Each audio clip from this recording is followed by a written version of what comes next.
जैसलमेर नगर में tourist place के पास समीर अपनी अम्मी के साथ एक झोपड़ी में रहता था। वो अपने अब्बू के गुजर जाने के बाद बेहद गरीबी की जिंदगी बिता रहा था। वक्त बीतने पर समीर धीरे धीरे बड़ा होता है और फिर जब वो 15 साल का हो जाता है। अम्मी, क्या हम लोगों का इस दुनिया में कोई नहीं है? ना ही हमसे कोई रिश्तेदार मिलने आता है और ना ही हमें कोई फोन करता है।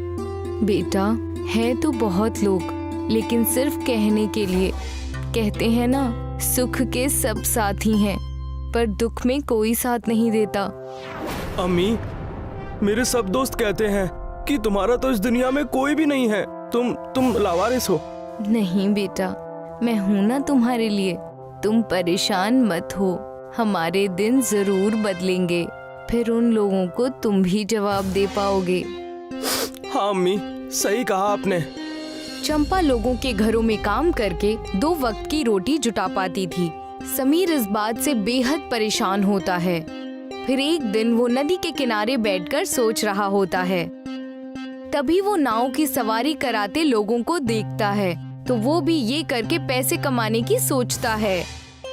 अरे चचा, मुझे भी ये नाव चलानी है और पैसे कमाने हैं। हाँ तो नाव खरीद के ला और चला।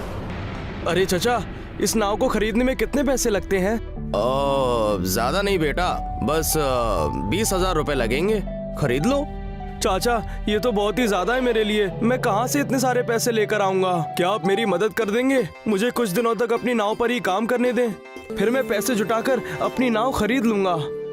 समीर के ऐसा कहने पर नाव वाला सोचता है कि अगर इसको सिखा दूंगा तो मेरी बिक्री कम हो जाएगी, और ये तो नौजवान लड़का है और मुझसे भी तेज काम करके ज्यादा पैसे कमाने लगेगा, फिर मेरी नाव पर कोई नहीं आएगा। ये सोचकर वो कहता है, अरे बेटा, तू अभी छोटा है, नहीं चला पाएगा, और पहले तुझे तैरना भी सीखना पड़ेगा। तब तक कुछ और काम कर ले, पैसे भी कमा ले नाव खरीदने के लिए। ठीक है चाचा। समीर चाचा की बात सुनकर घर चला जाता है। फिर अगले दिन अपने दोस्तों को सारी बात बताता है और फिर अपने घर के हालात भी बयां करता है। वो अपने दोस्तों से कोई काम बताने को कहता है। तब उसका एक दोस्त रुपेश कहता है, भाई, एक बहुत आसान काम है। आने वाले टूरिस्ट लोगों को इस जगह के बारे में बातें बतानी है। हाँ, क्या सच में इतना आसान काम है? हाँ भाई, सच कह रहा हूँ। मेरा चचेरा भाई यही काम करता है। चल, मैं उससे तेरी मुलाकात करा देता हूँ। तू काम सीख लेना और फिर करने लगना। समीर रुपेश के दोस्त से जाकर मिलता है, फिर उसका बताया हुआ काम सीख लेता है और करने लगता है। समीर के काम करने से उसके घर की स्थिति सुधरने लगती है। फिर उसके अब्बू की बंजर पड़ी जमीन पर वो अपनी अम्मी के साथ मिलकर धान उगाने लगता है। भाई, तुम्हारा बहुत बहुत शुक्रिया कि तुमने मुझे इस काम में लगवा दिया, जिससे मेरे घर की हालत ठीक हो रही है। अरे भाई, दोस्त बुरे वक्त में काम नहीं आएगा तो कौन आएगा? शुक्रिया मत बोल। बेटा, ये लो, चावल के आटे के समोसे बन गए हैं, खाकर देखो तो कैसा लग रहा है। हाँ चाची, जरूर दीजिए, खाकर बताता हूँ। रुपेश चंपा के बनाए समोसे खाता है। समोसा खाते ही वो अपनी उंगलियां चाटने लगता है और फिर कई बार और मांगकर खाता है और फिर कहता है, चाची, आपने क्या लाजवाब समोसे बनाए हैं। मैंने तो ऐसे लाजवाब समोसे, वो भी चावल के, कभी नहीं खाए। मेरी माँ के हाथों में जादू है। चाची, ठीक है, मैं चलता हूँ। आप ऐसे ही समोसे मुझे रोज बनाकर भिजवा दीजिए। हाँ बेटा, जरूर। फिर अगले दिन जब वो अपने काम पर जाता है तो वहाँ एक टूरिस्ट को घूमते घूमते भूख लगती है। फिर वो समीर से होटल के लिए पूछता है। समीर उसे होटल लेकर जाता है तो वहाँ पर सारे चावल के आइटम होते हैं जो उसे पसंद नहीं आते। तो वो कहता है, हे मैन, क्या तुम मुझे किसी अच्छी खाने की जगह ले चलोगे? मुझे चावल का सिंपल खाना खाना है। समीर को समोसे का ख्याल आता है और तब वो अपनी अम्मी को फोन करके समोसे और चटनी बनाने को कहता है। माँ, मैं 2-4 लोगों को लेकर आ रहा हूँ, आप समोसा तैयार रखना। समीर के कहने के हिसाब से उसकी अम्मी चावल के आटे के समोसे तैयार करती है और उसे बेहद खूबसूरत तरीके से परोसती है। तब जब समीर उस टूरिस्ट को लेकर वहाँ पहुँचता है तो उसकी अम्मी उसे समोसे परोसती है। ये तुम हमें कहाँ ले आए हो? हम लोग ऐसी कैसी जगह नहीं खाना चाहते। सॉरी जनाब, पर आप लोग परेशान ना हो, ये मेरा अपना घर है और आप लोग एक बार मेरी माँ के हाथों के समोसे खाकर देखें, फिर आपको कोई भी परेशानी हुई तो सबकी जिम्मेदारी मैं ही लूंगा।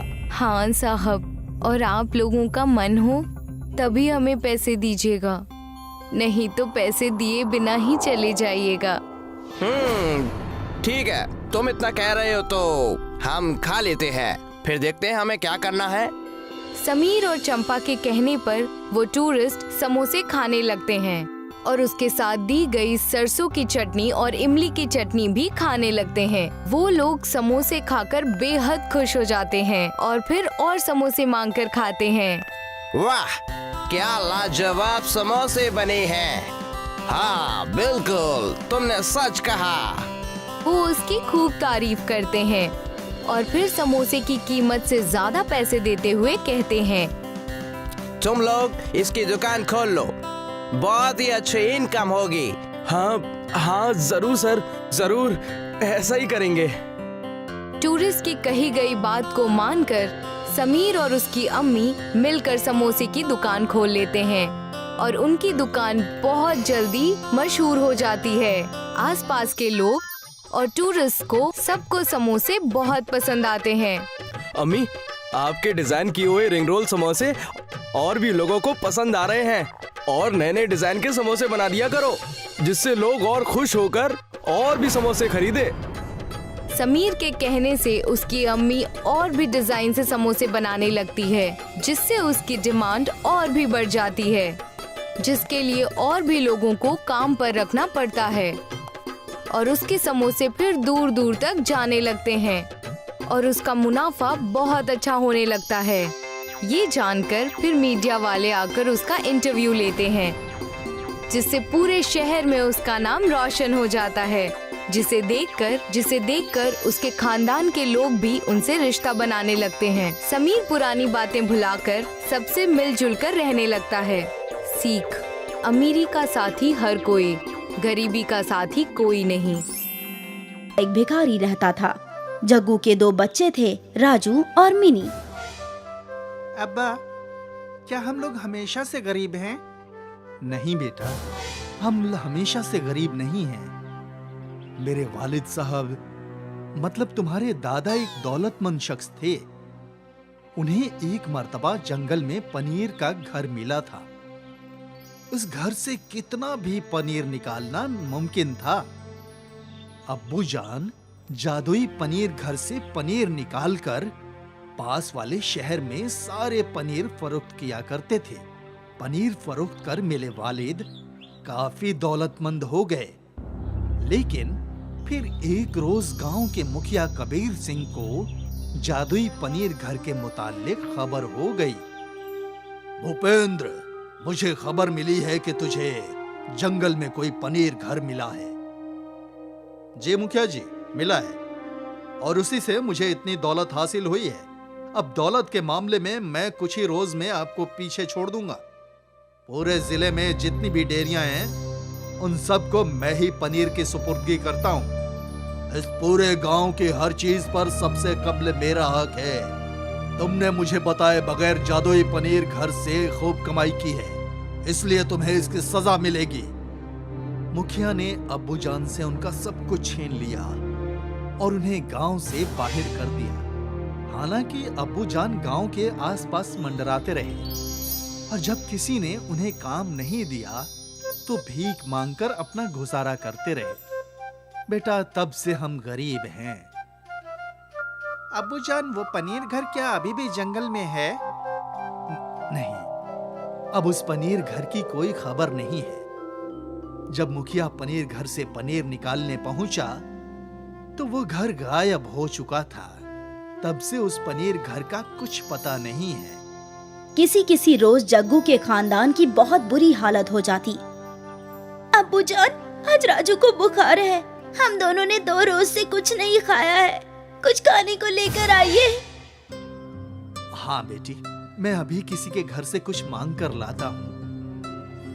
उस रोज जग्गू गांव के घर घर घूमता रहा, लेकिन किसी ने उसे कुछ नहीं दिया। जग्गू जब मुखिया के घर पहुंचा तो उसे घर के अंदर से गर्मा गर्म पराठों की खुशबू आ रही थी। मुखिया जी, दरवाजा खोलिए, मैं जग्गू। मेरे बच्चे बीमार और भूखे हैं, उन्हें कुछ खाने के लिए दे दीजिए। जग्गू, तो फिर से यहाँ चला आया? दफा हो जा यहाँ से, वरना अभी अपने मुलाजिमों से कहकर तुझे गांव से बाहर निकलवा दूंगा। तुझे गांव में रहने दे रहा हूँ, इसे ही मेहरबानी समझ। इससे कब्ल की मुखिया अपने मुलाजमों को भेजता, जग्गू सड़क पर एक कोने में छिप गया। कुछ देर बाद मुखिया घर में ताला लगाकर अपने मुलाजिमों के साथ कहीं चला गया।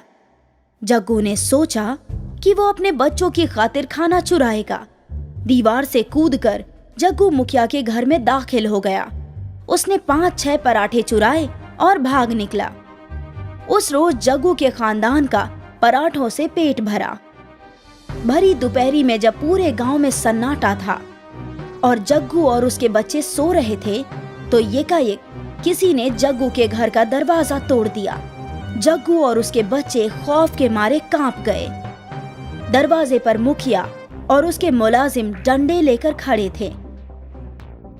जग्गू, तेरी इतनी हिम्मत बढ़ गई है कि तूने मेरे घर में घुसकर चोरी की। सीसीटीवी कैमरे में मैं तेरी सारी हरकतें देखकर आ रहा हूं। मुलाजिमों, जग्गू की जमकर पिटाई करो और इन तीनों को गांव से बाहर फेंक दो। ऐसा कहकर मुखिया वहां से चला गया। मुखिया के दोनों मुलाजिम जग्गू को बुरी तरह लाठियों से पीटने लगे। राजू और मिनी अपने वालिद को इस तरह पिटते हुए देख ना पाए। दोनों ने अपनी अपनी गुलेल उठाई और मुखिया के मुलाजिमों के सीधे सिर पर गुलेल से पत्थर मारा। दोनों आदमी अपना अपना माथा पकड़कर बैठ गए। अरे मार डाला रे! अबूजान, जल्दी भागिए! तीनों लोग घर छोड़कर जंगल की जानिब भागे। मुखिया के दोनों मुलाजिम उनके पीछे पीछे भागे। जग्गू कहां तक भागेगा? तुझे और तेरे बच्चों को मैं नहीं छोड़ूंगा। मुखिया के दोनों मुलाजिम जख्मी शेरों की मानिंद जग्गू पर और उसके बच्चों के पीछे भाग रहे थे। ये हम किस आफत में फंस गए अब्बा, अब क्या करें? जग्गू को लग रहा था कि वो और उसके बच्चे अब नहीं बच पाएंगे। तभी एकाएक जग्गू और उसके बच्चों को पनीर का घर नजर आया। तीनों लोग पनीर के घर में दाखिल हुए। इससे कब्ल की मुखिया के मुलाजिम पनीर घर तक पहुंचते पनीर घर गायब हो गया। पनीर घर में तुम लोगों का खुशामदीद। इस जादुई घर से तुम जितना चाहो उतना पनीर निकाल सकते हो। क्या तुम वही पनीर घर हो जो मेरे वालिद साहब को मिले थे? हाँ, मैं वही हूँ। मैंने तुम्हारे वालिद को मना किया था मेरे जरिए कमाई गई दौलत का दिखावा न करना। अगर मेरे मुतालिक किसी को कुछ मालूम हो गया तो मैं गायब हो जाऊंगा। लेकिन तुम्हारे वालिद माने नहीं और आखिरकार मुखिया को मेरे मुतालिक खबर हो गई और तब मुझे गायब होना पड़ा। तुम वही गलती ना करना जो तुम्हारे वालिद ने की थी। नहीं, मैं ऐसी गलती हरगिज नहीं करूंगा और तुम्हारे मुतालिक किसी को नहीं बताऊंगा। लेकिन अगर फिर भी मेरे बताए बगैर किसी को तुम्हारे मुतालिक इल्म हो गया तो क्या होगा? तुम इसकी फिक्र ना करो, वो सब मैं संभाल लूंगा। सबसे कब्ल जग्गू और उसके बच्चों ने पेट भरकर पनीर खाया। पनीर तो बहुत जायकेदार है अब्बूजान। मालूम होता है जैसे वनीला फ्लेवर की आइसक्रीम दूध में डालकर खा रहे हैं। बच्चों, हम कल से पनीर फरोख्त करने जाएंगे, लेकिन हम अंधाधुंध कमाई नहीं करेंगे। हम उतना ही फरोख्त करेंगे जितने की हमें जरूरत होगी। उधर मुखिया गुस्से से पागल हो रहा था। तुम दोनों ने मेरा नाम मिट्टी में मिला दिया। दोनों खुद को जख्मी कराकर चले आए और कह रहे हो कि वो तीनों यकायक जंगल में गायब हो गए। अब मुझे रंगा और मुन्ना को भेजना पड़ेगा। मुखिया ने अपने मुलाजिमों को जंगल के बाहर चौकीदारी पर लगा दिया। मुखिया के मुलाजिमों ने देखा कि जग्गू, राजू, मिनी रोजाना पनीर लेकर बाजार में फरोख्त करने जा रहे हैं। उन्होंने ये बात जाकर मुखिया को बताई। पिछली मर्तबा तो वो पनीर घर नामालूम कहाँ गायब हो गया था। इस मर्तबा मुझे वो हर सूरत में चाहिए। अगले रोज जैसे ही जग्गू का खानदान जंगल से बाहर निकला, मुखिया ने उसे पकड़ लिया और तीनों के हाथ बांध दिए। अब तुम तीनों चुपचाप मुझे उस पनीर घर तक ले चलोगे, वरना मैं तुम्हारा वो हश्र करूंगा कि तुम खुद की शिनाख्त नहीं कर पाओगे। जग्गू, राजू और मिनी मुखिया को कई घंटों तक घुमाते रहे, लेकिन पनीर घर तक लेकर नहीं गए। जग्गू, बहुत देर हो गई। मालूम होता है तू मेरे साथ होशियारी दिखा रहा है। मुलाजिमो, इसके बच्चे को गहरे तालाब में फेंक दो। नहीं नहीं, ऐसा कुछ न करिएगा, मैं लेकर चलता हूँ। आखिरकार जग्गू मुखिया को पनीर घर तक लेकर पहुँचा। तो ये रहा पनीर घर।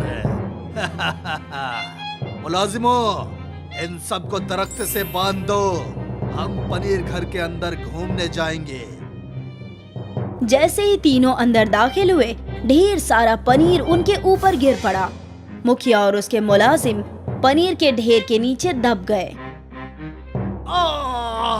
कोई बचाओ, कोई मेरी हिफाजत करो। मेरी सांस रुक गई, मेरा दम घुट रहा है। कब्ल जुबान दो मुखिया कि तुम कभी जग्गू के खानदान को परेशान नहीं करोगे और मुझे कभी नहीं तलाशोगे। ठीक है, मैं वादा करता हूँ, मैं गांव के किसी शख्स को परेशान नहीं करूंगा। मुझे बचाओ। तब मुखिया के ऊपर पड़ा पनीर का ढेर गायब हो गया। मुखिया और उसके मुलाजिमों ने जग्गू, राजू और मिनू को खोल दिया और फिर अपने घर भाग गए। जैसलमेर नगरात टुरिस्ट प्लेस जवळ समीर आपल्या आईसोबत एका झोपडीमध्ये राहत असे। तो आपल्या बाबांच्या निधनानंतर खूपच जास्त गरिबीचं आयुष्य जगत होता। खूप दिवस निघून गेल्यानंतर समीर हळूहळू मोठा होतो आणि त्यानंतर जेव्हा तो 15 वर्षाचा होतो। आई, काय आपल्या जगात कोणीच नाहीये का? नाही कोणी आपल्याला नातेवाईक भेटायला येतात आणि नाही कोणी आपल्याला फोन करतं। बाळा, आहेत ना खूप लोक, परंतु फक्त म्हणायलाच असतात। म्हणतात ना, सुखाच्या वेळी सगळे असतात, परंतु दुःखामध्ये कोणीच साथ देत नाही। आई, माझे सगळे मित्र सांगतात की तुझं या जगात कोणीच नाहीये, तू अनाथ आहेस। नाही बाळा, मी आहे ना तुझ्यासाठी, तू काळजी करू नकोस। आपले दिवस नक्की बदलणार, नंतर ह्या लोकांना तू सुद्धा उत्तर देऊ शकशील। हो आई, बरोबर बोललीस तू। चंपा लोकांच्या घरात काम करून 2 वेळचं खाणं बनवत असे। समीर ह्या गोष्टीमुळे खूपच काळजी करत असायचा। नंतर एका दिवशी तो नदीच्या किनाऱ्याला बसून विचार करत होता। तेव्हा तो होडीचा प्रवास करणाऱ्या लोकांना बघतो। तेव्हा तो हे बघून पैसे कमवायचा विचार करतो। अरे काका, मला पण ही नाव चालवायची आहे आणि पैसे कमवायचे। हा मग ठीक आहे, नाव घेऊन ये आणि मग चालव। पण काका, ही नाव विकत घेण्यासाठी किती पैसे लागतात? जास्त नाही बाळा, बहुतेक 20,000 रुपये लागतील। विकत घे। काका, हे तर माझ्यासाठी खूपच जास्त आहे तो। मी कुठून आणू एवढे पैसे? तुम्ही माझी मदत कराल का जरा? मला काही दिवसांकरता तुमच्या नावावरतीच काम करू दे, मग मी पैसे जमा करीन आणि स्वतःची नाव घेईन। समीरचं हे बोलणं ऐकून नाववाला विचार करतो, जर मी याला शिकवलं तर माझी विक्री कमी होणार आणि हा तर तरुण मुलगा आहे आणि माझ्यापेक्षा सुद्धा जास्त काम करून जास्त पैसे कमवू शकतो, त्यामुळे माझ्या होडीवरती कोणीच नाही येणार, असा विचार करून तो म्हणतो, अरे बाळा, तू अजून लहान आहेस, नाही चालवता येणार तुला, आणि सर्वात पहिल्यांदा तुला पोहता आला पाहिजे। तोपर्यंत तू दुसरं काहीतरी काम कर, तसे पैसे कमव आणि मग नाव घे। ठीक आहे काका। काकांचं बोलणं ऐकून घरी निघून जातो। नंतर दुसऱ्या दिवशी आपल्या मित्रांना सगळी गोष्टी सांगतो आणि नंतर त्यांना आपल्या घरची परिस्थिती सुद्धा सांगतो।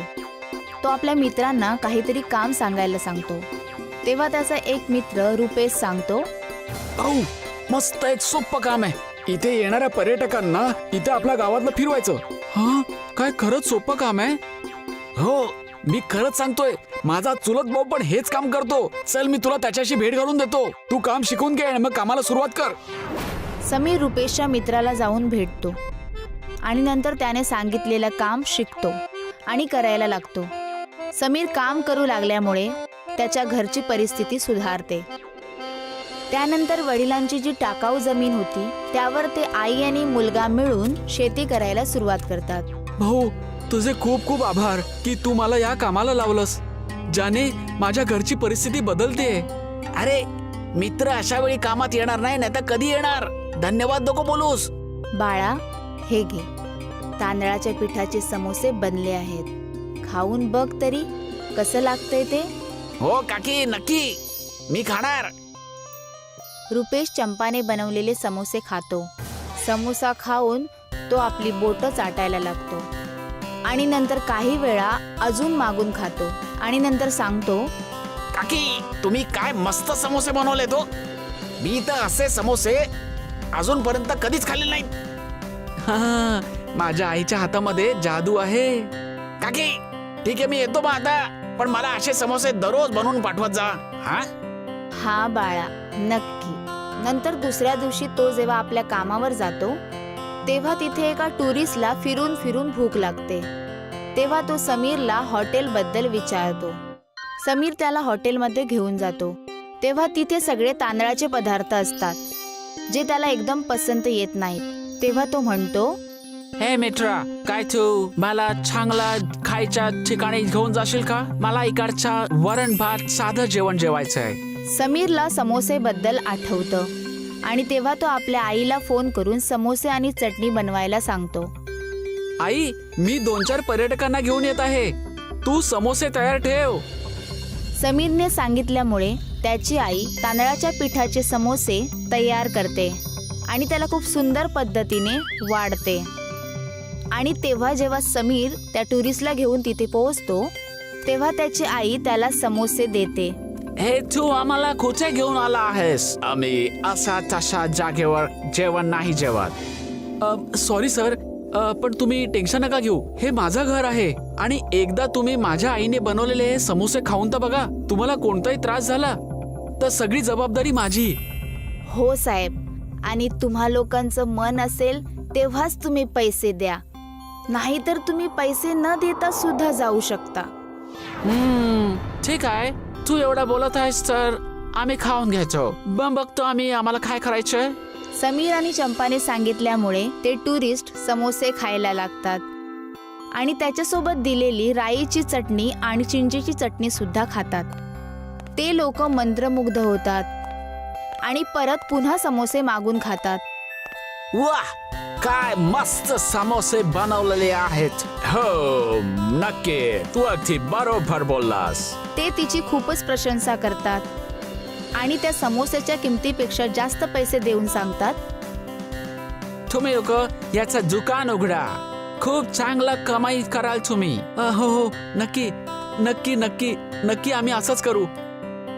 टुरिस्टचं बोलणं लक्षात घेऊन समीर आणि त्याची आई मिळून समोसेचं दुकान खोलतात आणि त्यांचं दुकान खूपच लवकर प्रसिद्ध होतं.